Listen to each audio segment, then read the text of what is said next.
Bloodlands. He did a bunch of nice lectures that I'm still listening to. They all seem very sort of good, very nice. And this former professor from, I don't know, former history professor from Australia did a hit piece on Timothy Snyder, the historian that I really like. Made a whole video. I've watched it beforehand. I'm gonna, full disclosure, this is not my first viewing. I've watched it beforehand and I knew there was a hit piece. It's a hit piece and I have to react to it now. Okay?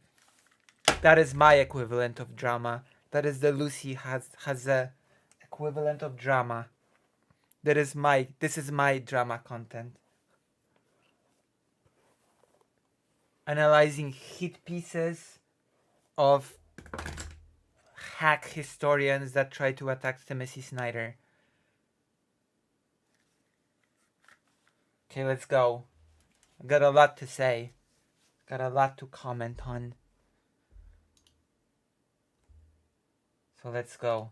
Timothy Snyder is one of the most influential and prominent public intellectuals. Look. That's him to the right. Oh my god. How tall is Timothy Snyder? Or how short is Zelensky? That is my question number one for this video. Either how short is Zelensky or how tall is Snyder?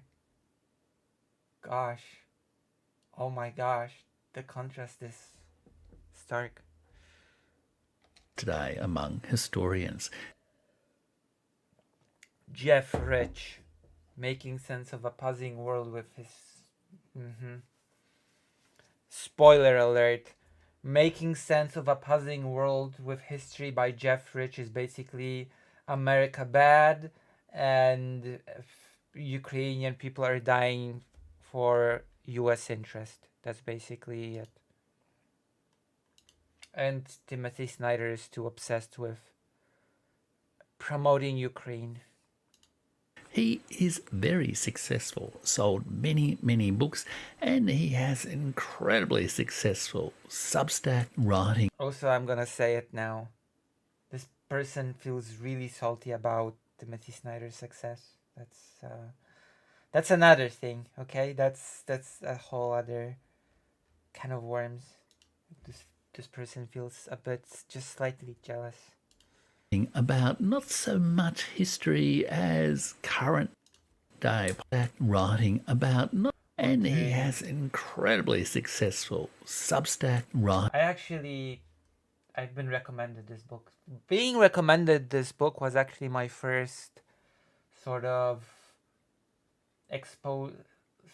was the first time I've been exposed to this author. When someone said, oh, I've got a book recommendation for you on 20 lessons from the 20th century. That was like the very first time I've heard of this author.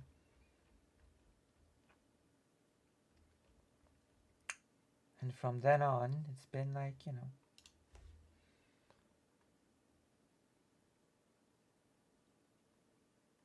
writing about not so much history as current day politics with a bit of a historical angle. And his success comes from many strengths: his scholarship, his prose, and some of his big ideas about, I guess, European history. Big ideas. The sad thing about this video is that Mr. Rich does not name any of those big ideas. Welcome, Red Roos. Welcome, welcome. But his role as a public intellectual commenting on controversial public events, including democracy in America and the war in Ukraine. Wait, hold on. Okay, I'm going to comment on this one as well. Including intellectual commenting on controversial public events, including... Controversial public events? What the hell do you mean when you call war in Ukraine a controversial public event? What does that mean? I mean, I know that for a person that just sits safely in Australia, it's just a controversial public event, but that is a very strange way to describe it for a historian. It's like calling, oh, there's this little controversial public event, like living in the 40s. There's this little controversial public event, you know, Nazi Germany invading Europe. Little controversial public event. Democracy in America and the war in Ukraine has, I think, compromised the quality of his history. Of course, spoiler alert, this will not be explained. Why war in Ukraine has compromised his historical work, this will never be explained in the video. So, don't expect it to happen. His big ideas might have become big lies. This also never gets explained.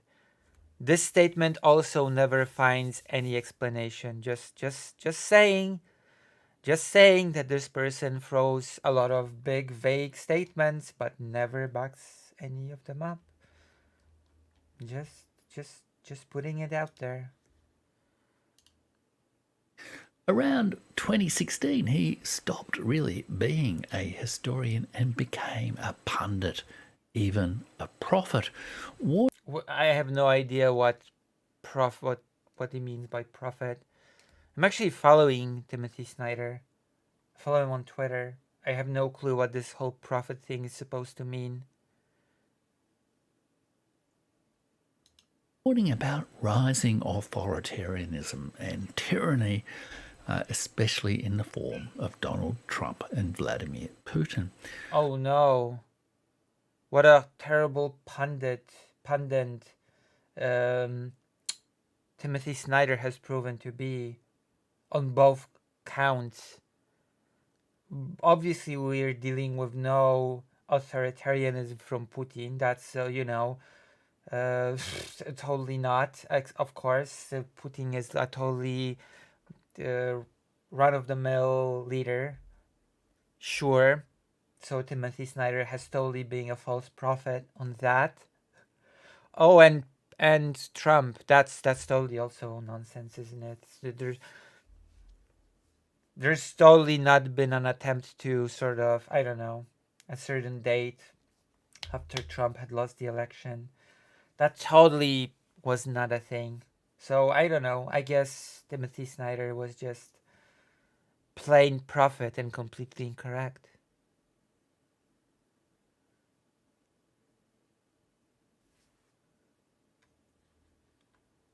Prophet.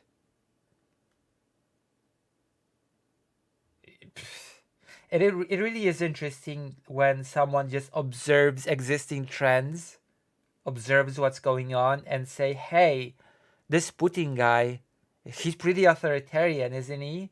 Isn't that pretty bad? And then Mr. Rich here comes out and says, oh, dangerous, is he? Well, it looks like Timothy Snyder is trying to be a prophet. When people have been warning about Putin since... Some people have been warning about Putin since he's been in power. I have a book from 2014. Maybe 15. I think it's max 2015. Okay? It's by two authors. And they, in 2015, that is a very interesting book because that is a book from 2015 that actually says that there will be a full-scale invasion on Ukraine in a few years. So I guess that's a prophetic book if there ever was one. But in that 2015 book, they say, we've predicted Putin years ago in the 90s and everybody laughed at us. So there you go.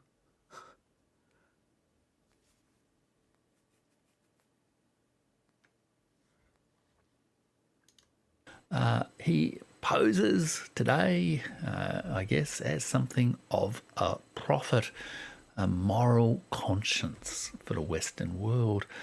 But I think he might. No, I just think he's a good historian. I'm sorry. What do you want from me? What moral conscience? Oh, God. I don't like this video. I'm sorry.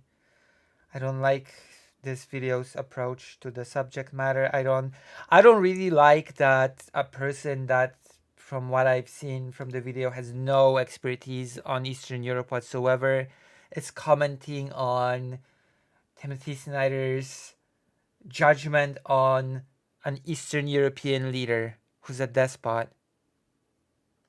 Have feet of clay, and tragically so in Ukraine, to which he is perhaps passionately overcommitted.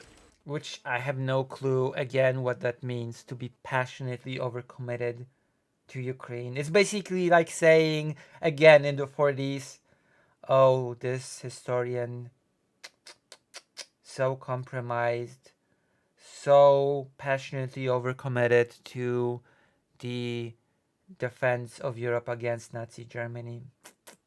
So unfortunate. So unfortunate and sad, because otherwise he was such a good historian. But now he's compromised. He's trying to be a prophet and a moral compass for the world. From 2010, the then obscure scholar of East European history. Yeah, because nobody cared about Eastern Europe. And someone sounds salty about the fact that he used to be obscure. And when actual events centered around Eastern Europe, he stopped being obscure, which makes perfect sense. And when things start circling around, sort of being focused around an area, then an expert on that area will gain more prominence. I don't think it's such a shocking revelation to ponder.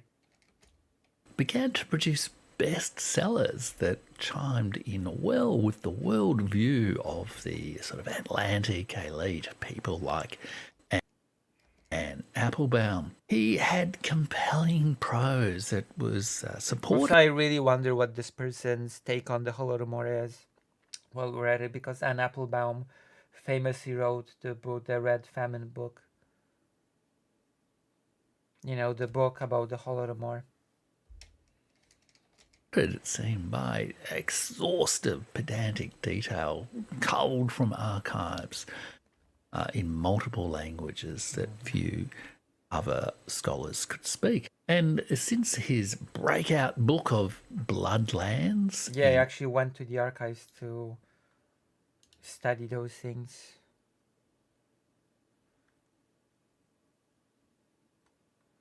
In 2010, Snyder has produced poetically charged... I mean, I'm not gonna infer. I wanna hear from his mouth. ...denunciations of totalitarian Russia, both under Stalin and more recently under Putin, and other threats Wait, to hold on. And of totalitarian Russia, both. Okay, I'm gonna be pedantic, Mr. Historian, because this person says that Timothy Snyder does not provide any empiricism. And then he says authoritarian Russia under Stalin. There was no Russia under Stalin. There was a Soviet part of the there was a Russian part of the Soviet Union, sure, but Stalin was a leader of the USSR, not of Russia. So there you go. You should be more accurate, Mr. Australian historian. That's first of all. And second of all, are you saying that the USSR under Stalin was not authoritarian? Are you trying to tell me that Russia under Putin is not authoritarian? Is that the claim that is being made here with this mocking tone? When you say that Snyder claims that those places are an example of authoritarianism? Under Stalin and more recently under Putin, and other threats to democracy, especially, of course, Donald Trump. Are you saying they're not? Is the implication here that he's wrong and they're not? He has challenged people who tell big lies of propaganda. Big lies. And he did the quotation marks. He has challenged people who tell See? The quotation marks with fingers. big lies of propaganda, and in turn being challenged as an author of such distortions of the truth. He has also let slip some... That is the only piece that even approaches any empiricism in this video. That underplays Bandera. He doesn't, of course, say how he undermines Bandera. He doesn't mention any instances of him discussing Bandera, which he does in his Yale lectures. He just says, oh, in this one book, he doesn't mention Bandera enough. And that counts as whitewashing Stepan Bandera. Even though in reality, nobody actually knows anything about Stepan Bandera. People just comment on Stepan Bandera based on the mythical image that was created around him, both negative and positive. Nobody engages in discussions about Stepan Bandera based on any historical fact and knowledge about the person. ethically challenged apologies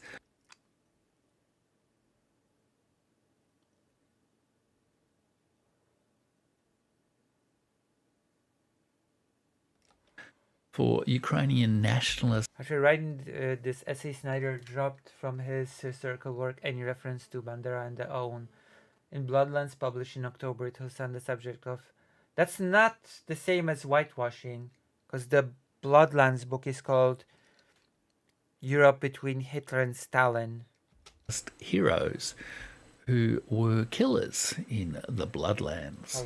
Heroes challenged apologies for Ukrainian nationalist heroes who were killers in the Bloodlands of Eastern Europe. He even puts Volodymyr Zelensky in his profile picture on Twitter. I have no idea what relevance does this have to him as a historian. The fact that he put Volodymyr Zelensky in his profile picture. I have no idea why this is even mentioned at all. I have just... What is this supposed to demonstrate? What is this supposed to tell me? To be more accurate, he presents a picture of Volodymyr Zelensky listening to Timothy Snyder. Okay, what is this supposed to tell me? Snyder's early books were biographies of obscure Eastern European figures and the... Who are the obscure quote-unquote Eastern European figures? Now I'm curious about this one, because this person has no clue about Eastern European history. So how do I know if the figures that Timothy Snyder writes about are actually obscure or not? Maybe they're actually absolutely not obscure. Maybe they're actually really famous Eastern European figures. But since this guy has no clue about Eastern Europe, to him, the figures are obscure. Do you know what I'm saying here? If you have no idea what you're talking about, then some people that are actually pretty famous in the region will feel obscure to you.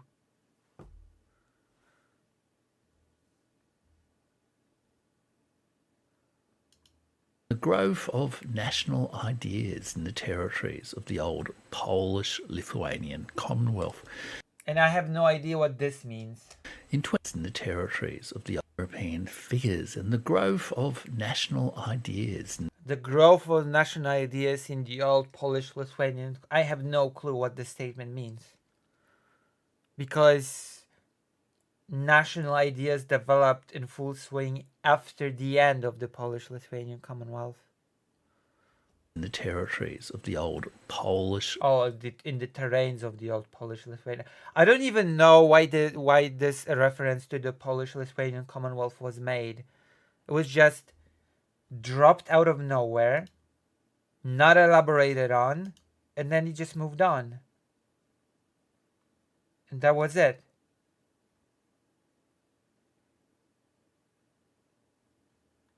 That was it.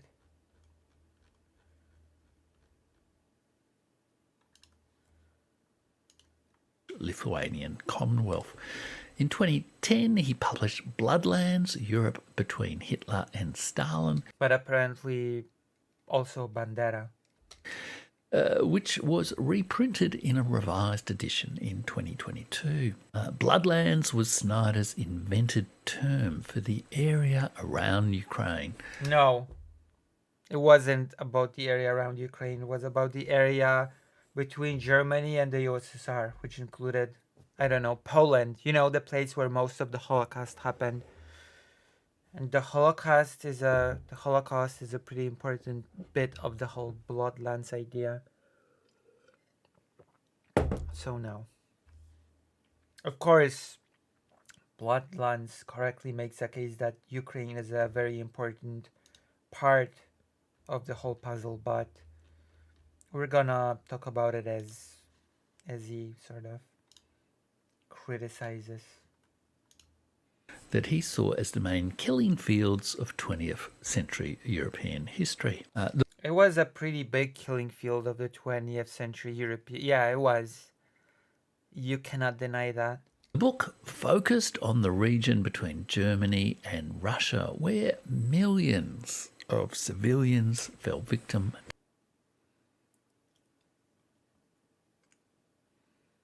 to mass killing. Snyder equated the atrocities committed by Hitler and by Stalin. No, he did not. Absolutely not. No, he did not equate them. This is a ridiculous statement to make. But of course, I will add, this statement finds no justification in this video. He just states that he equivocates them.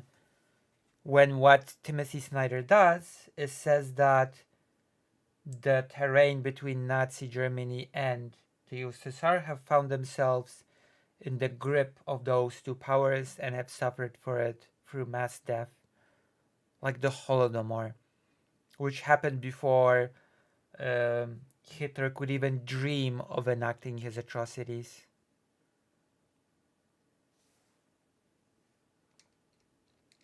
So, there you go. And in some scholars' views, downplayed the role played by the innocent victims of Ukraine in the Holocaust. In Black Earth, innocent victims of views downplayed the role played by the innocent victims of Ukraine. He downplays the role of innocent victims in Ukraine. And of course, because this guy has no idea about history, he doesn't know of the collaboration of Polish people in the Holocaust.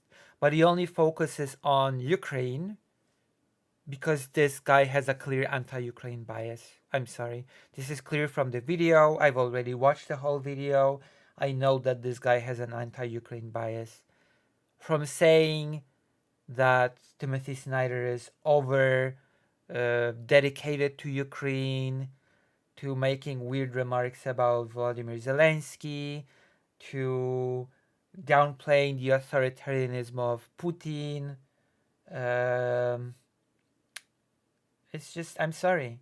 If you're gonna mention the participation of Ukrainians in the Holocaust, you have to mention the participation of other peoples from other countries. In which case, I'm from Poland and I'm gonna mention the participation of Polish people in the Holocaust, which, according to some estimations, led to 200,000 Jewish people being killed directly due to this collaboration. Where is this being mentioned in this video? It's not, because this guy has no clue about it. Because he has no clue what he's talking about. In the Holocaust. In Black Earth, Snyder made a case that the ideological roots of the Holocaust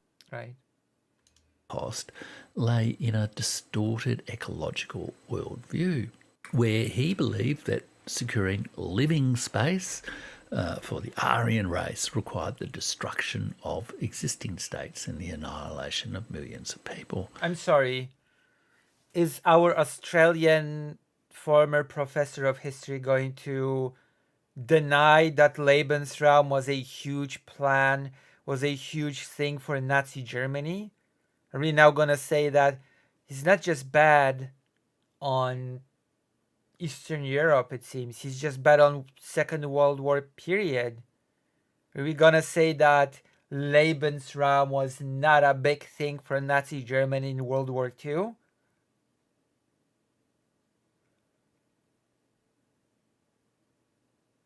I'm pretty okay.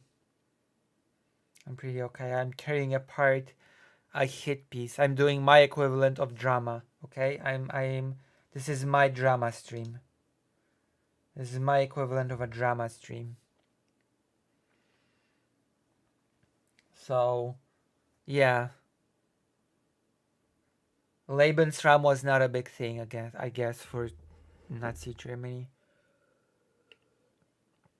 That's a statement and a half. I am? Thank you. Snyder argued that this ecological dimension is crucial for comprehending the scale and Also, I would say it's more of an economic dimension than ecologic. brutality of the Holocaust. And this book muted some of the criticism of Snyder's earlier account of events in Ukraine. However, his argument assumed that Ukraine was central to all the conflicts of 20th century Europe. That's bullshit, by the way. That's a bullshit statement. And it betrays once again the anti-Ukraine sentiment. No, Timothy Snyder has not said that Ukraine was central to all the conflicts in 20th century Europe. What he did say, correctly, that during World War I, Germany's plan, only Germany's plan, was to conquer quickly, and they sort of enacted this plan. They did it too late, so they were not able to reap the fruits of their sort of plan.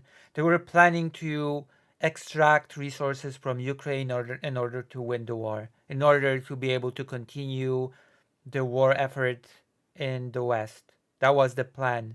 Not only Timothy Snyder writes about this. I've read about this from other historians. That was Germany's plan of not losing the war because they were running low on resources themselves. They were attempting to feed themselves through Ukraine, and by doing that, win the war. Okay? So in that case, for Germany, for sure, Ukraine was actually pretty crucial in World War I, the first big conflict of the 20th century. Alright? So no, right off the bat, he's not stating that it was super important for all countries in the conflicts of the 20th century. And then it was central for the Lebensraum plan, which again, I guess, was not that big of a deal according to Mr. Rich. Professor Rich. I'm sorry. Snyder argued that it was the black earth, the black soil, the famous fertile black soil of Ukraine, that was the central territory over which empires fought. No, he didn't say there was a central thing over all which all empires thought. Great Britain never thought over black soil. France never thought over black soil. It's ridiculous. It's a ridiculous statement. And obviously Russia fought over the black soil because Ukraine was part of the Russian Empire during World War I. And of course, it was... This is just ridiculous. This is just a silly statement. I'm sorry. And Timothy Snyder never claimed this. Timothy Snyder has never said this. And Ukrainians suffered as innocent victims as they strove to bring their nation to maturity despite the depredations of surrounding empires. I mean, yes, and that was true for Poland as well. If you're talking about surrounding empires, then yes, That was true for Ukrainian people. That was true for Polish people as well. Yes, correct. You've correctly identified the thing that Timothy Snyder is saying, even if you're mocking it. That is factually what happened. Ukraine was part of the Russian Empire.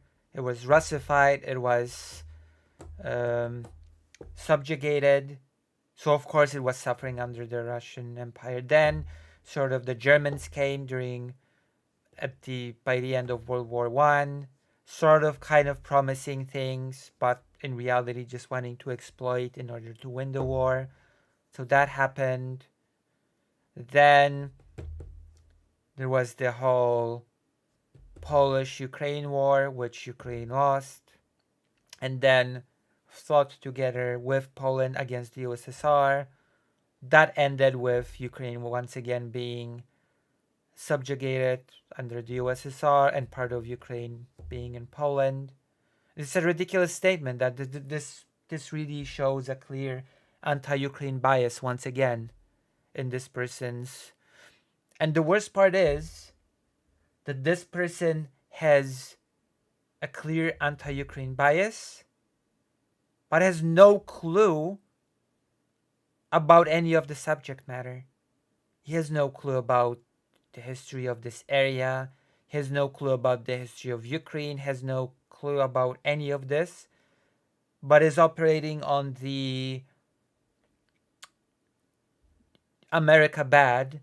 He's not sort of inserted this whole America bad thing yet, but he will, and he's basically working from that and moving retrospectively back in history to say that Timothy Snyder is just over obsessed with Ukraine and is just making it a much bigger deal than it was, which of course is incorrect. Timothy Snyder is actually showing the pretty big importance of Ukraine when it comes to historical events, which is often underplayed. And he has a kind of a YouTube channel where he also presents his history of Ukraine, his Yale lecture history.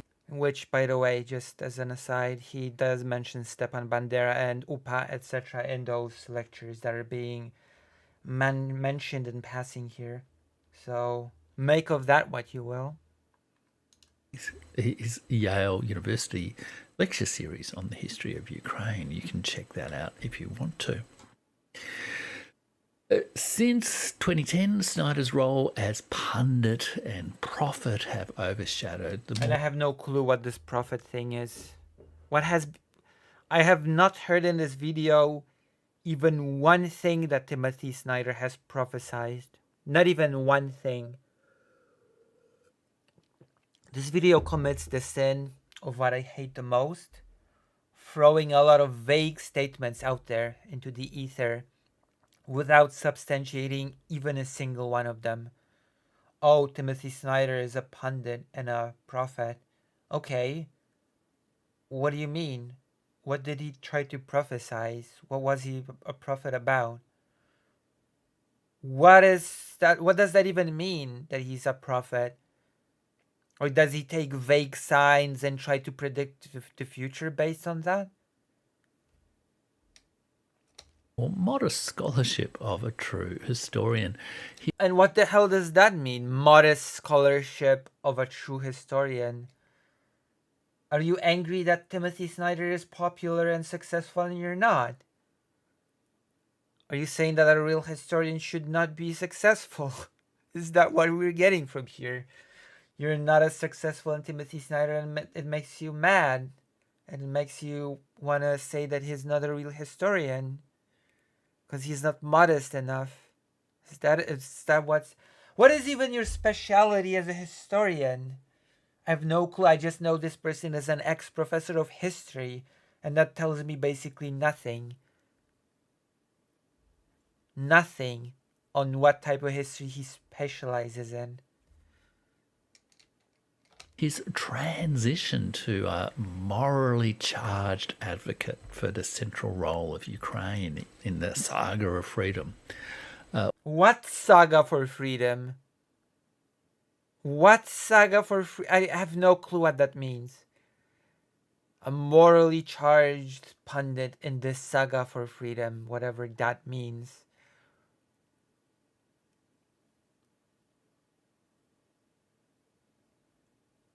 Was well timed, of course, Well, it's more complicated than that. Like the Ottomans, it's not exactly accurate to say that the Ottomans held Ukrainian territory because it's a bit more complicated than that. Because at the end of the day, Tatars are not Ukrainians. Crimean Tatars are not Ukrainians at the end of the day. So that's a bit more complicated than that.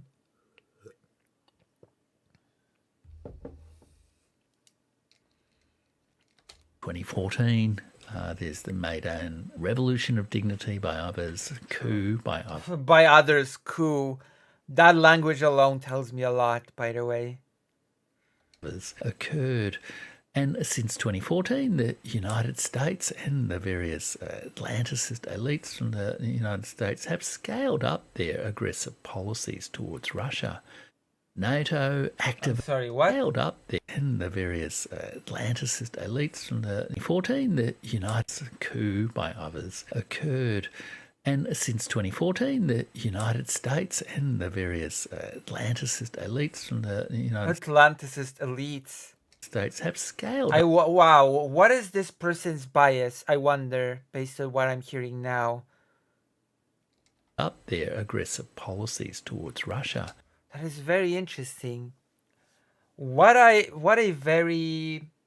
This is so scholarly. This is the regimen of a true historian retelling the events of 2014. So in 2014, there was this Euromaidan, this revolution of dignity. Some say it was a coup.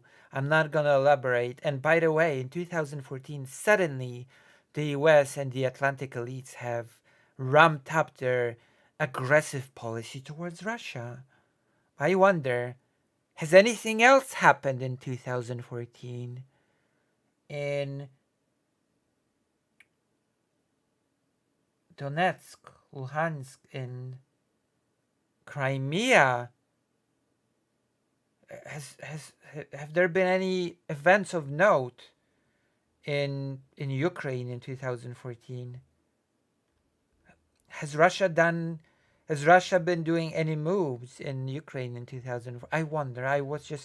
What might have caused the US to have a slightly more stern stance towards Russia, which, by the way, was not nearly as stern as this guy is describing it. Considering that Russia basically invaded Ukraine in 2014, let's just drop the pretense. NATO activated the defiant democracy of Ukraine in a war to... Oh, so it was NATO that started the war, not Russia, by invading in 2014. Good to know. And by making sham referendums in occupied territories. That's great to know, Mr. Rich. You're giving us so much context, so much rich history of that time. Expand NATO to the shores of the Pacific and the borders, the gates of St. Petersburg. It was all a plan of NATO, even though there were no plans of Ukraine joining NATO in 2014. There were talks of Ukraine getting into the European Union, of getting into certain treaties and certain agreements with the European Union, but the European Union is not NATO. I am sorry to inform you, Mr. Rich. Those two things are not one and the same. They're actually quite different. So I have no clue what you're talking about with this plan of defiant democracy. That was the plan to just expand NATO to St. Petersburg. especially since there's still countries to this day that oppose Ukraine joining NATO, and all countries have to agree for an outside country to join NATO. Did you know that? Did you know that, Mr. Rich? Were you aware of this little factoid?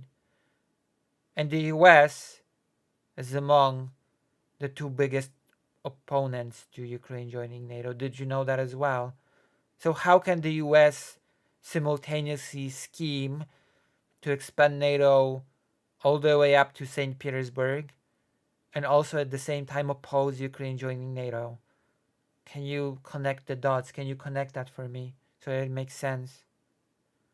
Because it sure does not make sense from my perspective, but maybe I'm just silly. Maybe I'm just too slow to understand the grand plans of NATO expansion.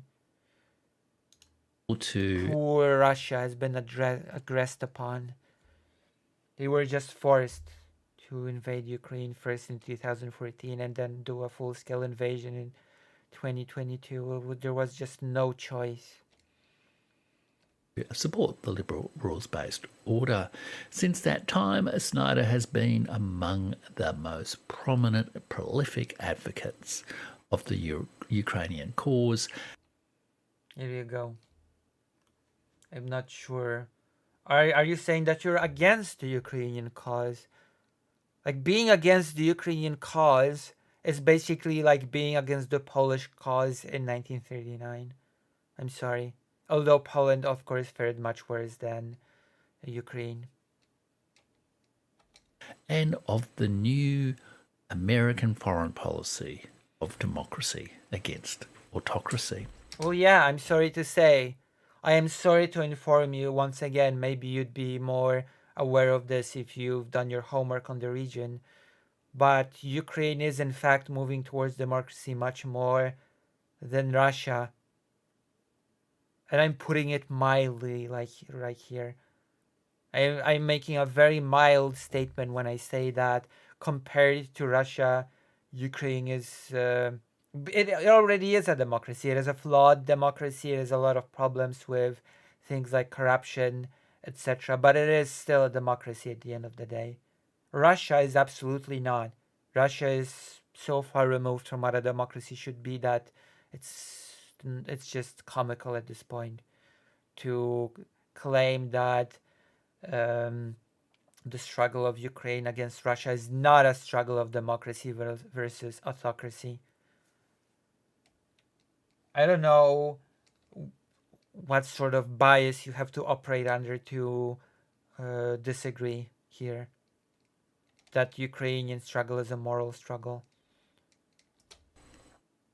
Then, of course, in 2016 happened.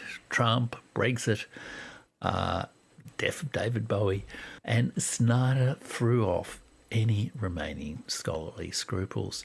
He wrote... That's very ironic coming from this person, by the way, from what we've seen of the video so far. He has thrown away any scholarly scruples. Well, you're not showing any scholarly scruples in this video, I'm sorry to say. Wrote like a man on a mission to save the world from a second Hitler in America, or perhaps worse yet, in or maybe it's a person that realizes that we are all living in this world, right? That we live in a society, the cliche, the meme, and that we need to be active in our political process, or else we will get a quote-unquote second Hitler, because they will take advantage of the fact that people will just not care, not participate, not try to do anything about it, and then, before you know it, you end up in a political situation that you're not really happy with. And I would think that a person that is a historian has some extra insight into how these mechanisms transpire, no? Because we have ample examples from history of that happening. Snyder's worldview, a second Stalin in the Kremlin. History took a back... I mean, Putin very clearly tries to make himself into a second Stalin, even though he's failing miserably. I mean, he does not have the resources at his disposal that Stalin had.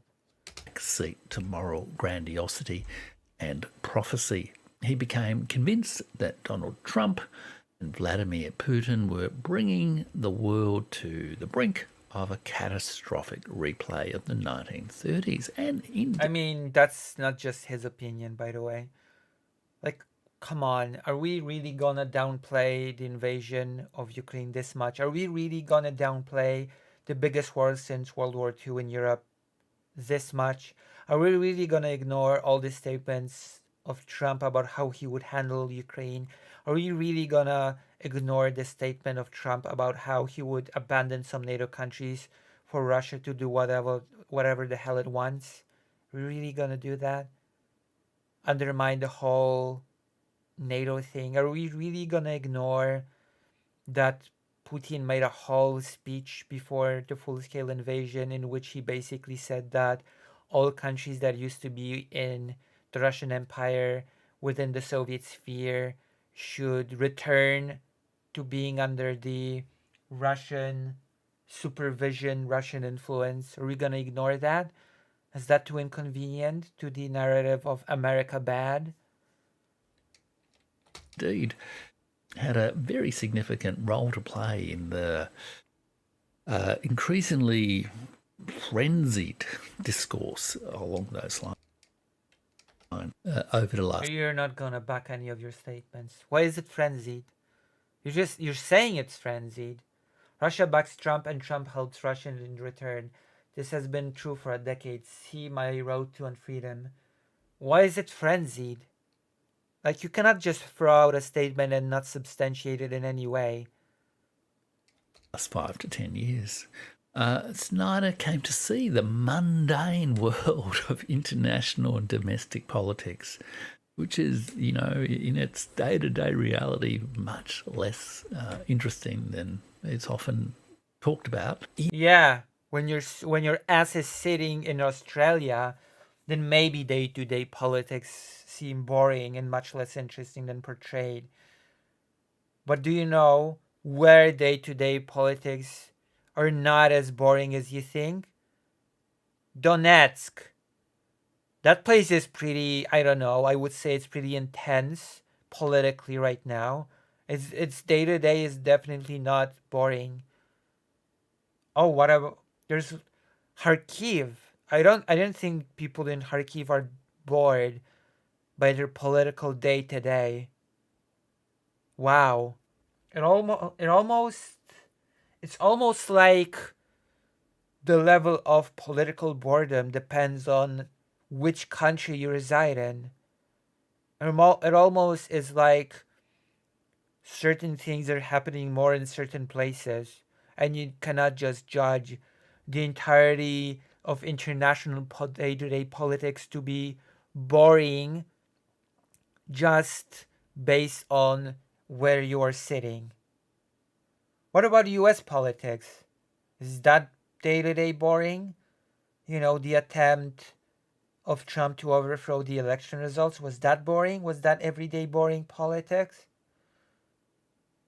Project 2025? Is that boring? Is that boring you? This is just a ridiculous statement, once again.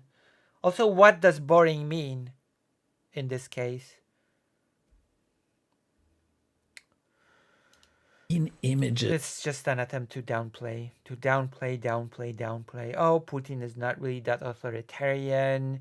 Ukraine is not really a democracy. Being pro-Ukraine in this current conflict is just, you know, being overeager, fanatical almost, just like Timothy Snyder, who's a fanatic for Ukraine. And as we're gonna hear later, of Timothy Snyder is just a puppet for U.S. interest, of course. That's a common line that is often being invoked. Whatever, no big deal. Of good and evil. His rhetoric became unmoored from the archive and yet still mired in the blood and horror he must have witnessed in his studies. And this, by the way, I'm gonna let him finish, but I'm gonna say what he's about to posit is a very, very, very ahistorical view of the world. I'm gonna explain why. That archive of the great tragedies of Europe between 1918 and 1945, and let's not equivocate about those absolutely horrible events. But good and I have no clue what he means by when he says let's not equivocate between those horrible events. But I will say this one thing. When he says that the everyday political reality is boring, that Trump is not such a great deal, that Putin, which at this point is a very ridiculous thing to say, is not such a big deal, everyday politics is really boring, and then he says horrible, horrible things happen in 20th century Europe. And what he's basically saying, all those atrocities in the 20th century were an isolated thing. They can never happen again. Those were atrocities that could never happen again. No political climate ever could lead to anything like this happening again. To think that it could is just being over eager and not understanding that everyday politics is boring. That was some magical, isolated event. The horrible atrocities of the 20th century. This is basically what he is saying with this whole spiel. Which, as you might sort of surmise, is a pretty silly position. Oh, Timothy Snyder is fear-mongering that we might see a repeat of the 1930s, that we might see horrific atrocities happen. Oh, Timothy Snyder, the prophet. I'm sorry, the horrible atrocities are already happening. Bucha, Irpin, Izium, those things happened, and there are probably many more that we don't know about. Mariupol, have we forgotten about that? Mariupol, a little city with mass graves. We don't know how many mass graves are filled in Mariupol because we have no insight into the matter. So this whatever this is, it's just ridiculous. It's just ridiculous. Evil took over his language, and a missionary. And I don't really care about the use of good and evil in this case. Yes, I will say it. Ukrainian struggle is a moral struggle for survival. I'm fine with using terms such as good and evil in this case. I'm sorry, I'm just For a missionary role for the historian as prophet beclouded. And I have no clue what this whole prophet thing is about. We are 9 minutes in. I've still not been explained to what this prophet thing is referring to. We're pretty deep into the video. I still have no clue what Timothy Snyder being a prophet even means.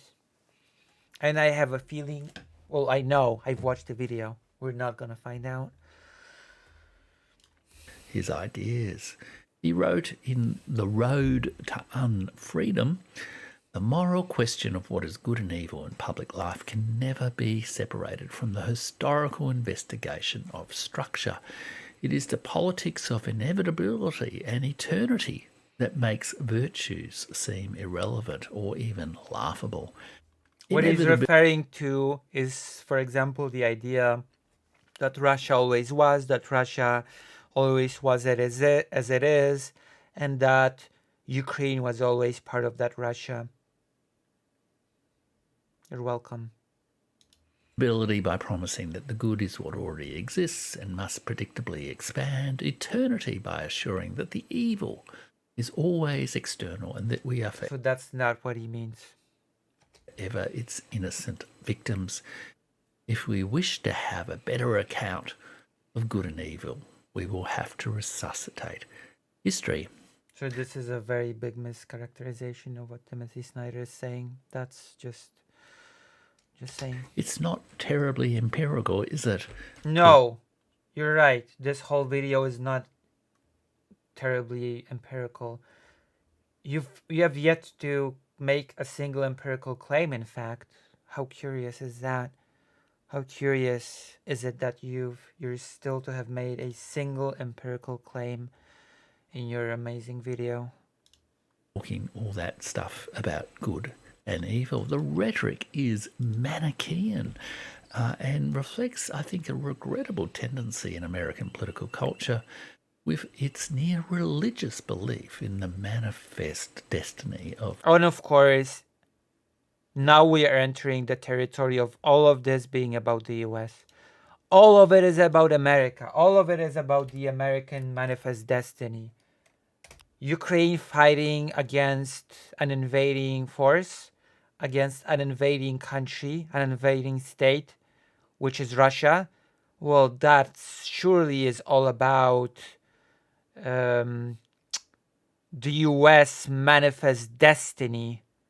Surely it's all about manifest destiny and nothing else. It could not be about anything else. It's just impossible. It could not conceivably be about anything else. Because as we know, all international affairs, all international relations theory can be just summarized by saying America bad. Thank you. I've just taught you international relations. You don't have to go to university anymore to study it. America bad, that's all you need to know. Thank you. American Thank you for listening to my lecture. liberalism.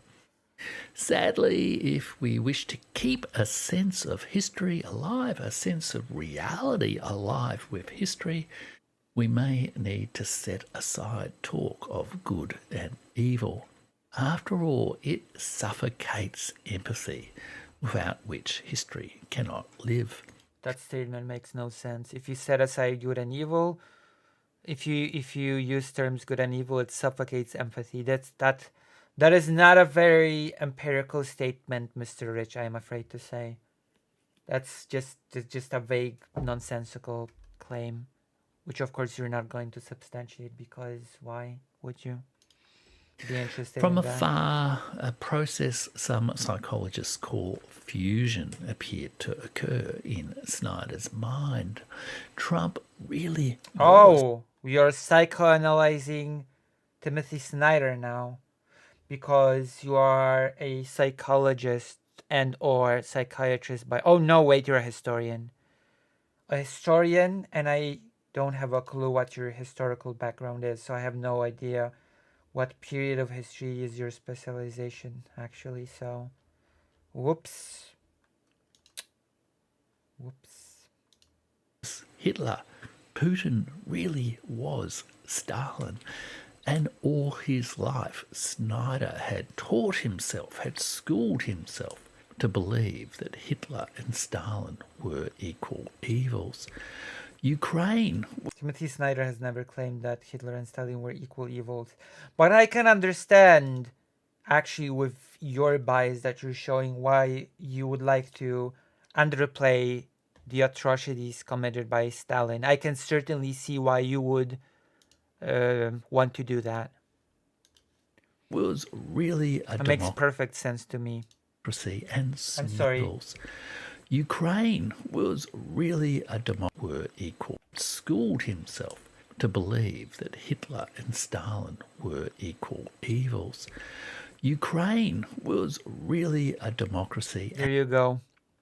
This statement discredits, invalidates the entirety of the video.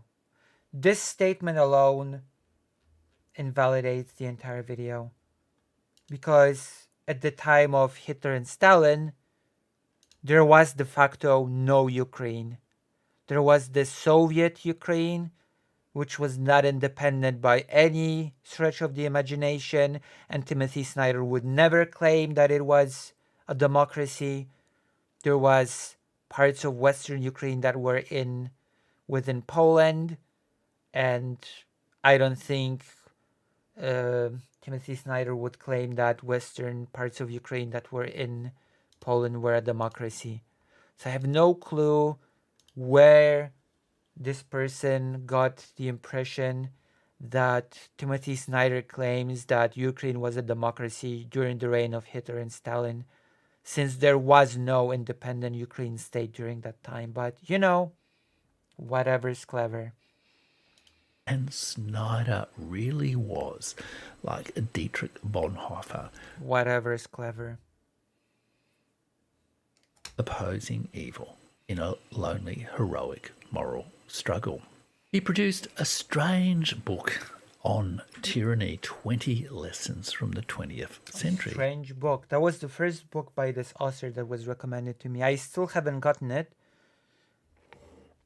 But I know on good authority, that is much better authority than this person, I am sad to report, that this book is actually pretty good. So I will say I will trust the person that has recommended me the book far more than I trust this person.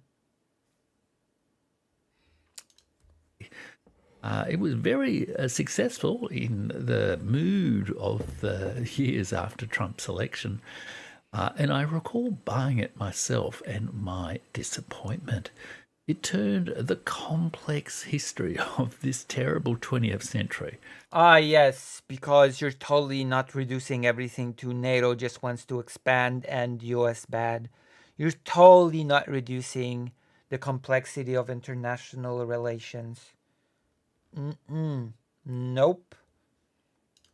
Into Not anodyne at all. tips that you might hear on, well, Timothy Snyder's YouTube channel. Indeed, Professor Snyder reproduced video Professor Snyder. versions of his 20 lessons recently on his YouTube channel. Do not obey in advance began the book and became a rallying cry to defy Trump. Snyder became a key enabler of the Russiagate hoax, now well established as an unfounded allegation.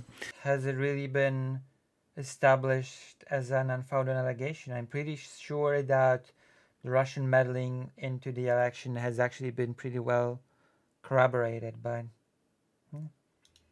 And perhaps in his fusion dreams, he even hoaxed himself. oh, Other homilies from Snyder would how clever.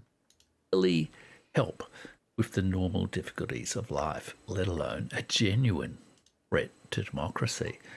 Stand out, believe in truth, listen for dangerous words. Rarely has deep reflection, deep I'm really astonished by how much this person talks and how little he says. He says that Timothy Snyder does not show much empiricism, while this person, once again, 12 minutes in, not a single empirical claim to be seen or heard or experienced with any sort of senses, which is very interesting. Scholarship and knowledge of the horrors of the 20th century produced such banality of virtue. Snyder even did not take his own advice.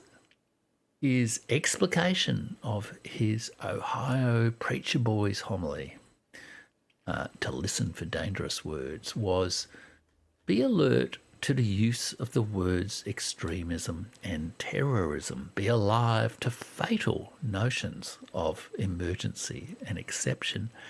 Be angry about the treacherous use of patriotic vocabulary. We're about to see some dishonesty. So, fair warning. Yet, since 2022, such dangerous words like Slava Ukraina decline. There is no such thing as Slava Ukraina. At least try to. I don't know what Ukraina is. It's like this bizarre. I'm not gonna dwell on it. The phrase Slava Ukraina, Ukraini predates Bandera because he's about to say that it's a dangerous Bandera thing, the nationalistic murderous cry, which of course when Timothy Snyder means be careful about dangerous words, he means it during peacetime when dictators build their nationalistic fervor in order to consolidate power. Thank you very much. He doesn't mean it, oh, be careful of patriotic fervor when a country gets invaded by a much bigger neighbor. That is actually not what Timothy Snyder meant because, Timothy Snyder is not an idiot. And I doubt this person is an idiot either. This person is just dishonest. And the dishonesty is really on display. The dishonesty is not really subtle. When he sort of says, oh, wow, look at that. Timothy Snyder tells us to be careful of dangerous words, of the nationalist fervor. But look at this. Ukraine has been invaded by Russia, a much bigger neighbor. Ukraine has been... Ukrainian cities are being razed to the ground. Ukrainian people are being killed. Ukrainian children are being kidnapped. And Ukrainians are rallying under the slogan, under the cry, Slava Ukraini? Wow. That's mighty hypocritical of you, Timothy Snyder. What am I even supposed to make of this? What am I even supposed to say to this? This is a really weak argument, really. Named by the patriotic killers, terrorists of the 1930s, the patriot Slava Ukraina, declaimed by Declaimed.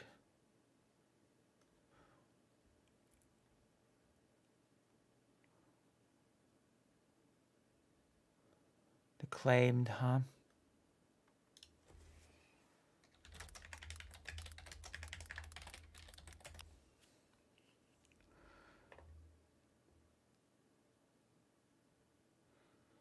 Let me see. Slava Ukraini.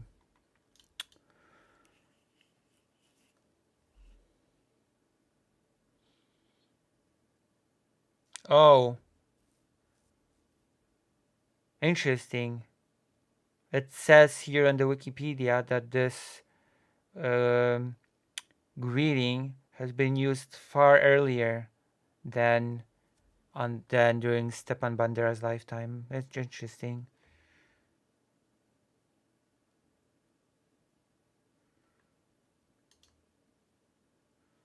How curious.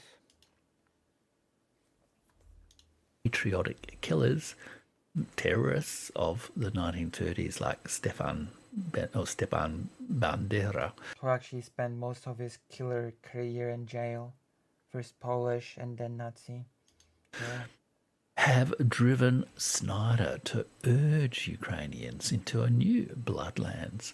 So Timothy Snyder is this puppet master. This puppet master that just urges the Ukrainians into the new bloodlands. What's coming is that's basically the whole ideology of this person. That's basically the historical rigor of this person. That's basically the whole political shtick of this person, what he is about to say. To sacrifice themselves in hundreds of thousands in the service of American imperial glory. So, what we're seeing in Ukraine, just for the record, is not a country that's invaded, that's defending itself against an invader. No.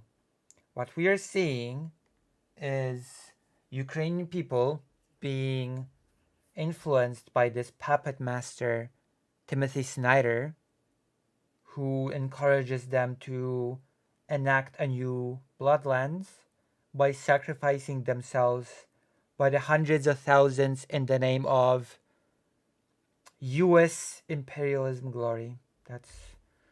That's exactly that's totally a view that is connected to reality of what's going on. Of course, Russia just I have no clue what is the role of Russia in all of this. I guess Russia is just defending itself. I guess by invading Ukraine, Russia is just basically defending itself against US imperialism. By this logic, it's a defensive war by Russia. It's a defensive kidnapping of children. It's a defensive bombing of civilians. It's a defensive murdering of civilians by shooting them in the head with hands tied behind their back. It's all in the name of fighting US imperialism, of course. In Snyder's own patriotic vocabulary, in the service of a defiant democracy. Oh yeah, that is what happens when a country invades another country. When a country that is not a democracy by any stretch of the imagination invades a country that is a democracy, even if a flawed one, then yes, a country that defies against such an invasion is in fact a democracy defiant. Yes, that's. I'm not sure. Are you gonna explain what you mean by this? Are you gonna get into more details? Oh, you're not. Okay. Cheered on from the discreet luxury of Yale common rooms. Snyder has I mean, Timothy Snyder at least goes to Ukraine. Have you ever been to Ukraine? Ever? In your life? No? I'm not sure. Maybe he has. appeared in television ads to raise funds for various aspects of the NATO and Ukrainian military effort, such as his Safe Skies appeal. Which is a very good appeal. Because Safe Skies appeal, I mean, is this person against the Safe Skies appeal? You know, the thing that advocates for securing Ukrainian skies so that civilian cities will not be bombed? Is that the whole awful thing? Is that the awful initiative that we're supposed to be shocked by?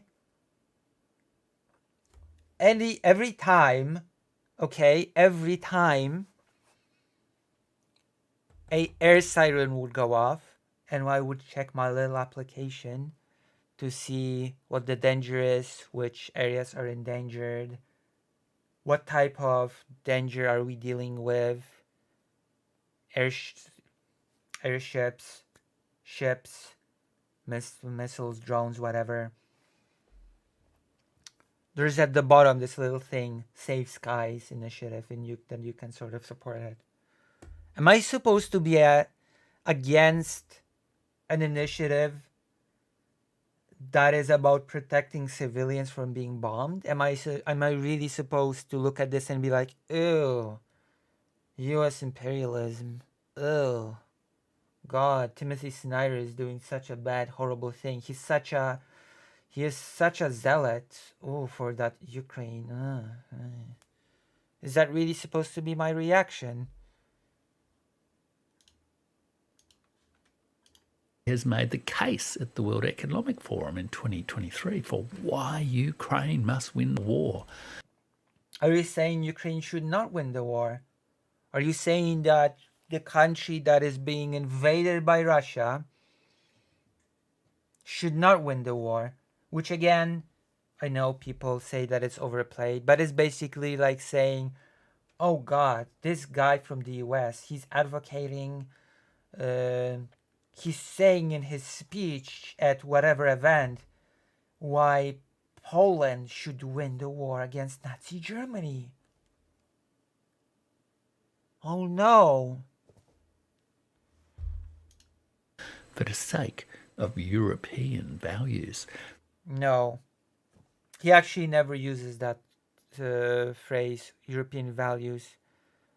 He does say for the sake of European security. He does say for the sake of European stability. He does say for, well, basically those two things are a reoccurring theme. Russia must be defeated for the sake of European security and stability, yeah.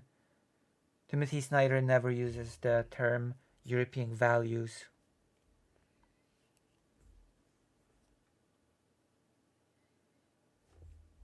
Oh yeah, he's anti-Ukraine.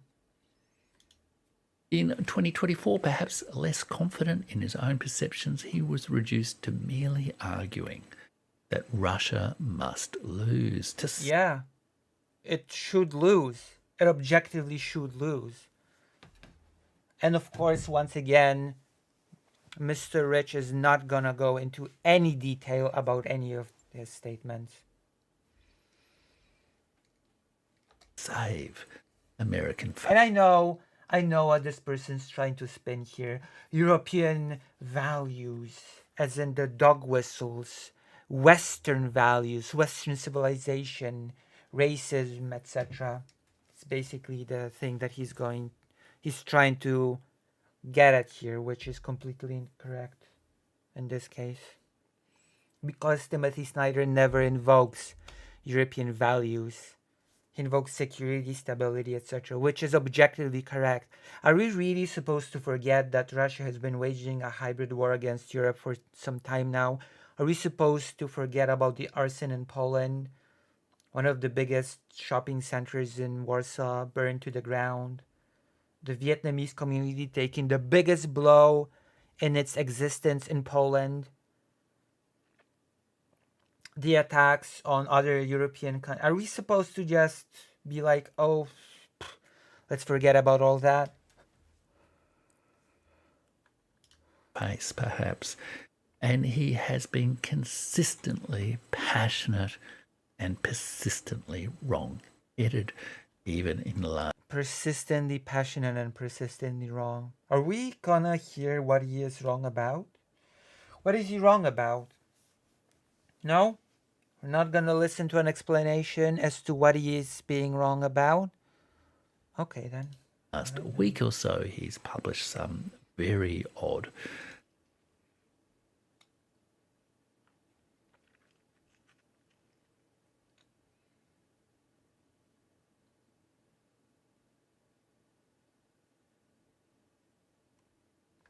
He's basically saying that it was a good move for Biden to step down. Let's not get overexcited. I'm not sure why this is being so scrutinized, but yes, it was a good move. As it turns out, it was a good move for Biden to step down.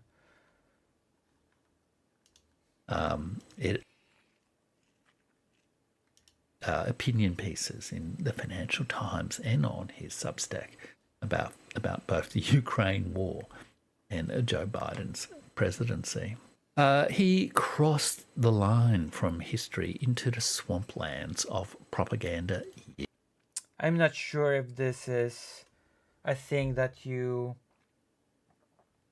have the authority to say, considering that you explained the events of 2014 as such. Oh, there was Euromaidan, which was a revolution of dignity to some, but a coup to some. And then in 2014, the US and NATO elite suddenly became more aggressive towards Russia. And nothing happened in between those events. How interesting. Yeah, sure. Sure. You're the one person to point out propagandizing. Sure. Sure, sure, sure. Sure thing. Years ago, and is now well and truly lost to firm land. Well, he is. Then you're lost. He has said and tweeted regrettable things, urging every kind of weapon to be employed. This is another example of dishonesty. Against things, urging every kind of weapon to be employed against the Russian menace. Every kind of weapon in a world of biological and nuclear weapons. So he's implying here that Timothy Snyder is advocating for Russia to be gassed and bombed with nuclear weapons, which is ridiculous. I'm sorry, this goes from the territory of dishonest to the territory of plain stupid. What Timothy Snyder means when he advocates for all sorts of weapons to be sent is long range artillery, long-range missiles. He means conventional weapons. All sorts of conventional weapons.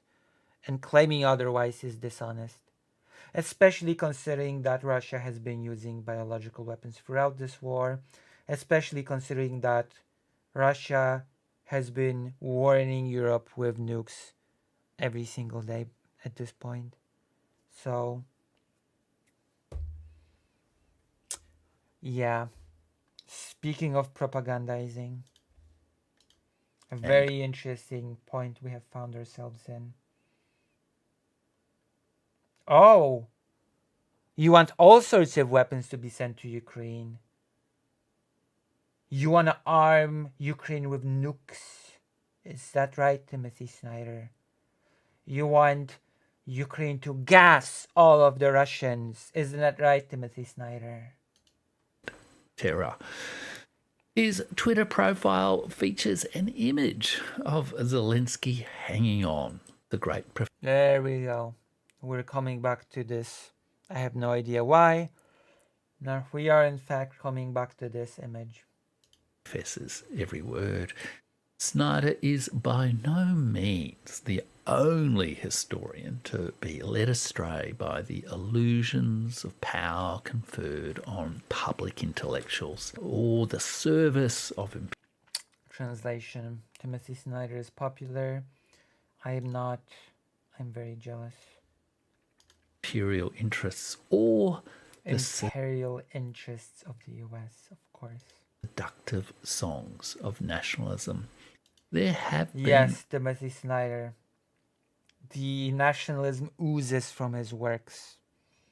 Many such cases in the United States, Ukraine, Britain, Russia, China, and around the world. And Priya Satia, in her wonderful book Time's Monster History, Conscience and Britain's Empire, compellingly shows that there is a long collaboration between history and empire. However, I think Snyder is very much... We're sort of forgetting in all of this that Russia is just attempting to rebuild empire now, but that's not the US empire, so that's a good empire.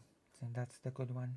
Product of American cultural institutions and... Am I a product of American cultural institutions? Am I? I'm Polish. I live in Poland. Am I a victim of American cultural institutions? Tentacles of its national security apparatus. Oh. The fusion of the CIA, Stalin into Hitler began with totalitarianism in Cold War America and was led by the big... Totalitarianism. I don't think this person understands what the word totalitarianism means. If he thinks that the US was a totalitarian state during the Cold War, I am not sure if this person even grasps what the term authoritarianism means. Yeah, Brzezinski. And Timothy Snyder has been among the most talented prose writers in that tradition, but I don't think he is its greatest mind. The tradition itself is now as decadent as the overstretched American empire. Vast number... It's all about the American empire, isn't it? No other factors matter in international relations. It's all about the US. Of second-rate scholars and two-bit YouTubers churn out these kind of ideas. There's universities, foundations, think tanks, YouTube channels, even Substack newsletters like Timothy Snyder's. Ultimately, Timothy Snyder made his choices, and like all of us, will have to live with his errors. He threw his lot in with American geostrategists, propagandists, and somewhat sketchy Ukrainian nationalists. There you go. More propagandists and somewhat sketchy. This is not manipulative. This is not dishonest at all. Oh, he just buddies with sketchy Ukrainian nationalists, shows Volodymyr Zelensky. No explanation, No, I don't know. Nothing. Are you gonna explore this? Are you gonna explain this? Are you gonna elaborate? Why is Zelensky supposedly a sketchy Ukrainian nationalist? Are you gonna anything? No? Oh, okay. Sure. Ukrainian nationalists. Okay. More genuine scholars like Richard Sakwa are muted and deplatformed, while Hold on. Richard Sakwa. Let's see.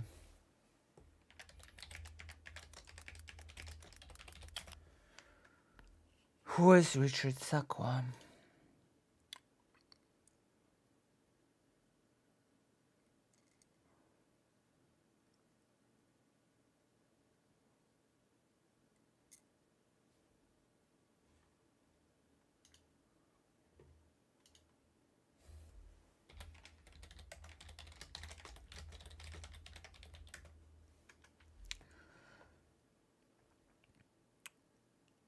Oh, a fellow at the National Research University Higher School of Economics in Moscow. An honorary professor in the Faculty of Political Science at Moscow State University. Oh. Oh. Oh. Interesting. Huh.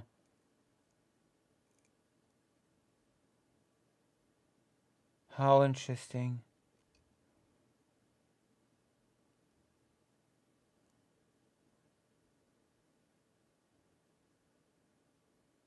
His book Frontline Ukraine is about the origins of the Russo-Ukrainian War. It argues that the conflicts in post-Soviet space are caused by the expansionism of Western Atlanticist wider Europe and the revanchist aggression of Eastern European states, with the USA and NATO sparking a new Cold War. The book cautions against European security become hostage to a faraway country, Ukraine. Sakwa argues that it is wrong-headed in conceptualization and dangerous in its consequences to describe Russia as expansionist.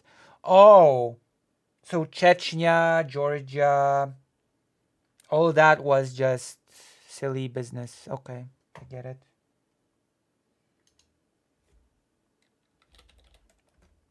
All that's just silly business. I understand. It's wrong-headed to call Russia expansionist. I get it. I understand. I get it. megaphone is given to a man like Timothy Snyder, but there is a lot more. Interesting historian that you quote as the good historian and an unbiased historian on Ukraine.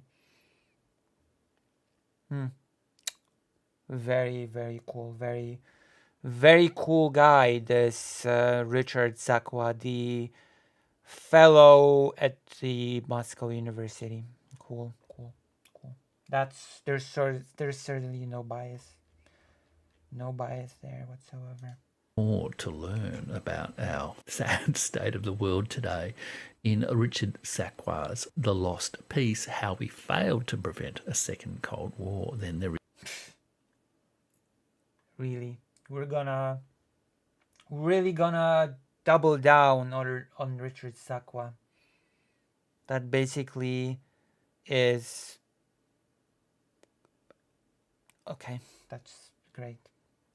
Is in Timothy's. Of course, you're not gonna elaborate on any of this. Snyder's books on the road to unfreedom. I wonder if the coming collapse of Ukraine's war effort, political regime, will lead Timothy Snyder to write. Oh, wait, hold on. I don't remember that part. I must have dozed off. I must have lost it. I'm sorry, what did he just say? A better effort, political. Wonder if the coming collapse, books on the road to unfreedom. I wonder if the coming collapse. Bloomberg, Ukrainian army collapse cannot be ruled out. I guess in this rigorous historian's mind, saying Ukrainian collapse cannot be ruled out means, oh, Ukrainian collapse is coming. That is so empirical of you. That is so facts-based. That is so real of you, Mr. Rich. I wonder if the inevitable fall, that is such honest analysis of the war as well. I wonder if the inevitable fall of the Ukrainian state will change Timothy Snyder's tune any. Wow, okay. I don't remember that part actually. That is something. Of Ukraine's war effort, political regime will lead. Political regime of Ukraine. I swear to God, this is. We're not gonna mention the Russian political system in any way, shape, or form, right? Timothy Snyder to write a better book than On Tyranny, and a book that reflects on the lessons of the 21st century. If nothing else, I hope he does reflect on how at times he got carried away with the stories. How? How did he get carried away? Are you gonna explain it or not? He told himself about history. I hope he finds some peace in his own life, even if he has helped bring a disastrous war to Ukraine. What? What? Timothy Snyder has helped to bring a disastrous war in you. What is that supposed to mean? What power did Timothy Snyder, of all people, have to affect anything? What influence over any of these events did Timothy Snyder? Oh yeah, Timothy Snyder wrote a book on the history of Ukraine. His influence reaches so deep, he practically caused the Russian invasion.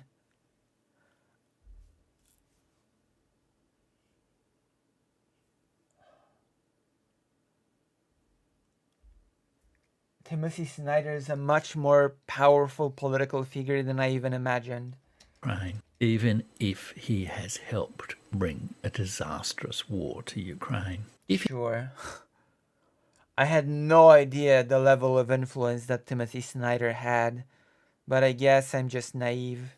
He does write that book on the lessons of the 21st century.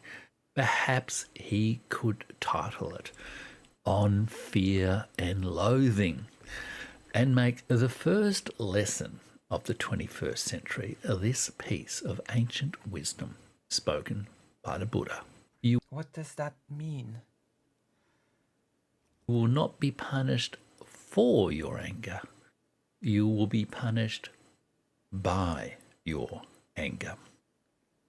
Thanks for listening. Do check out this other video here on another great aspect of making sense of a puzzling world with history. I'm sorry. Timothy's. If people made sense of the puzzling world of history via your videos, then people would be totally lost because you've said nothing. This was a 19 minutes 27 seconds of nothing. You said nothing of substance. You said a lot of vague statements, which of course had to be deconstructed and sort of pushed back against, but nevertheless you have not said really anything. The only one thing that could be counted as saying something is that you say that he underplayed Bandera, and that's not saying much either, considering how little you know probably about Bandera. So that was a horrible video. That was a very uninformed video. It was ironically enough, this was a propaganda piece, basically saying Russia's not so bad. Russia's interests must be protected. Russia was basically pushed into this war by the US, by NATO, by Timothy Snyder of all people. I don't know. I guess that's what happens when someone gets famous and a historian gets jealous or something. I don't know what this is supposed to. I have no clue what this is supposed to achieve. Let's look at the comments.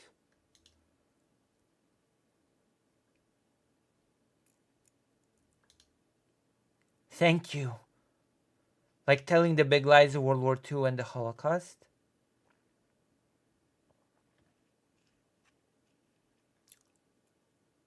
"10 minutes and then no lie enumerated garbage."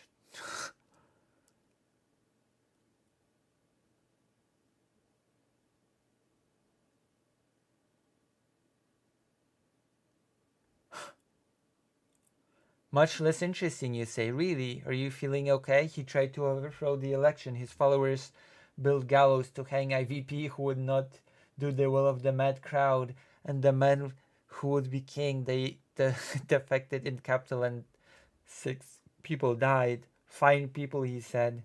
Go home. We love you.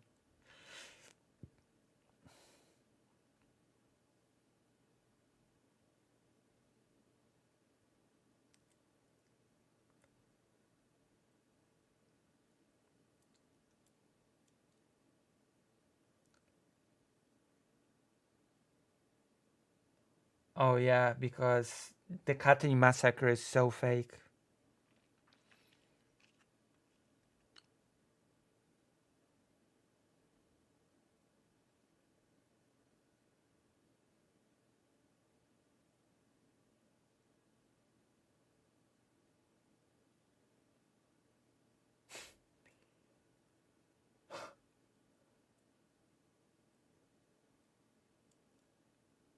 Oh, I've listened to a few of this guy's videos now. If you're a Trump supporter or upset with left-wing politics, you like this guy.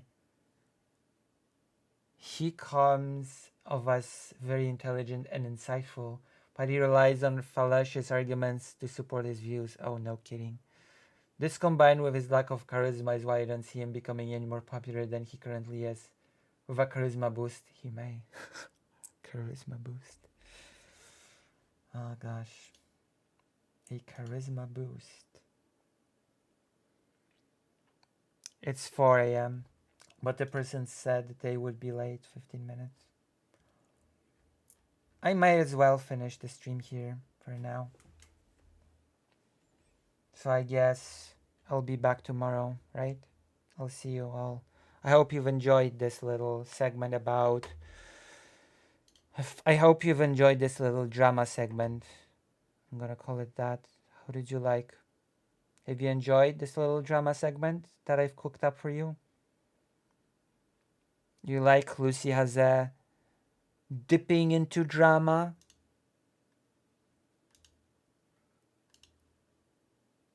Pushing back against hit pieces? Thank you. Unless you nap. Damn. Nobody liked my little drama segment? No nice feedbacks? Well, then I guess I'll finish the stream now. We'll see you. See you later. See you later. Bye-bye. Bye-bye. If you don't have any feedback for this, then I guess I'll just cry myself to sleep.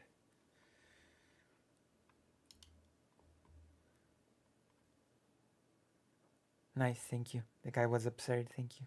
But I finished the stream now.